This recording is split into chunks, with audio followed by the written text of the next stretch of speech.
Hello, what's up guys? Ito na naman ako, Eroxing pa. So ngayon naman sa video na to, ituturo ko sa inyo kung paano mag-connect ng stage box sa ating mixer.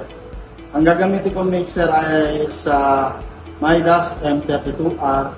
Tapos meron akong stage box na galing naman ng Behringer S16. So wala siyang problema kahit yung Behringer S16 ang gamitin mo kasi di ba kalimitan ng gamit is BL16 or BL32. Pero meron ako ngayon is Behringer S16.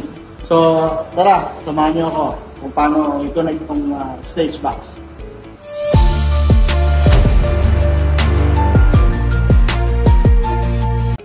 Ang una kong gagawin is i-configure ko muna yung tamang setup sa mixer. So, dapat ang sample rate ng mixer at stage box ay parehas. So, punta tayo dito muna sa mixer, setup, 48 kHz. Tatandaan niya kasi dapat ganun din sa stage box. Tapos ito, naka-internal tayo ngayon, lilipat ko siya ng AES50A. Select ko siya. So, kung muna siya, ngayon, dito naman tayo sa stage box. Kung mapapansin nyo, nakaganyan siya. So, kailangan ko pa siya i-configure. Diba sabi ko kanina, nasa 48 kHz yung sample rate ng mixer. So, dapat sa stage box na to, ganun din. So, press natin itong configure. Itong press lang natin. Scroll natin. Makikita nyo, 48 kHz na. Pero dapat master saka splitter din magkasama. So makikita nyo, imilaw naman, nakailaw na yung sa master at saka yung sa splitter. So okay na tayo ngayon sa setup ng mixer at stage box. So ngayon, i-connect ko na siya ng Cat6 at malalaman natin kung magko-connect talaga siya. Pagkatapos natin ma-configure yung sa mixer at saka sa stage box, connect na natin yung Cat6 cable. So ito, connect natin sa AES. Lagi nyo tatandaan kung malilito dyan, dapat sa AES50A kasi yun yung gagamitin natin ngayon. Ganon din dito sa likod dapat ng stage box. Kasi baka mamaya na-connect mo sa A, tapos na-connect mo sa B, hindi siya gagana. So dapat AES50A papuntang AES50A din. So ito na siya, kukulik na natin. Okay. So yan yung tamang connection. AES50A sa stage box, ganun din dapat sa mixer. Malalaman natin kung nag-connect na yung mixer at stage box kapag yung nasa screen mo ay nagkulay na ng green. Ito, tuturo ko sa inyo. Ayan. Ito yung stage box natin. Pag hindi siya nag-connect ng stable, nagpupula lang yan. So, ang kailangan natin, dapat naka-green siya.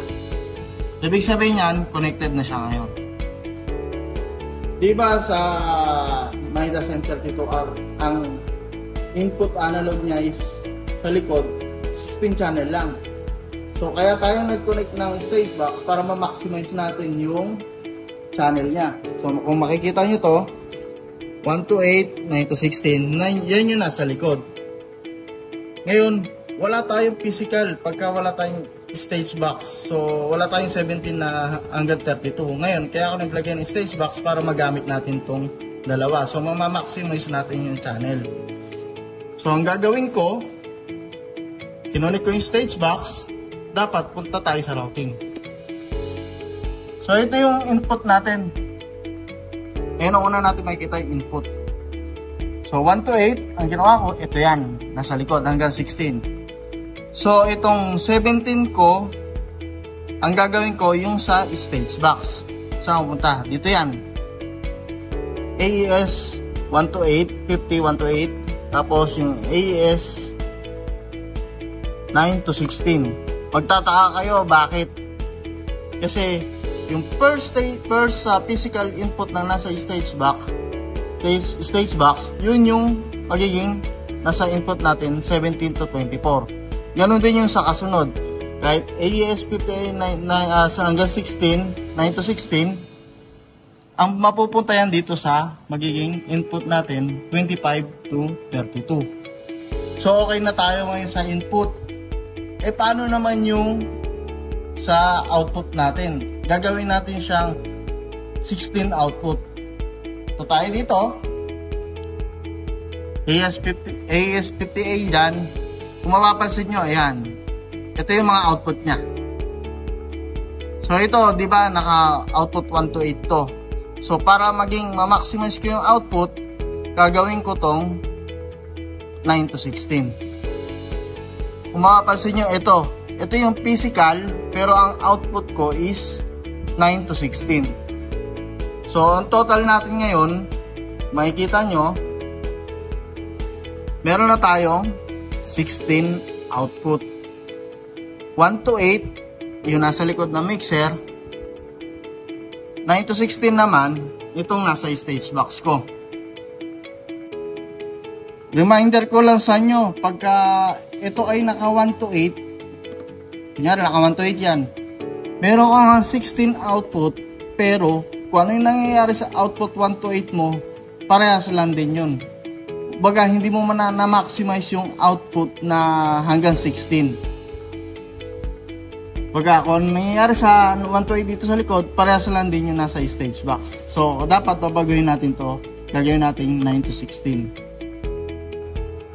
So, sa video na to, ang napakita natin kung paano natin kinonect ang mixer at saka stage box. At kung paano natin na-maximize yung channel ng mixer hanggang 32 channel.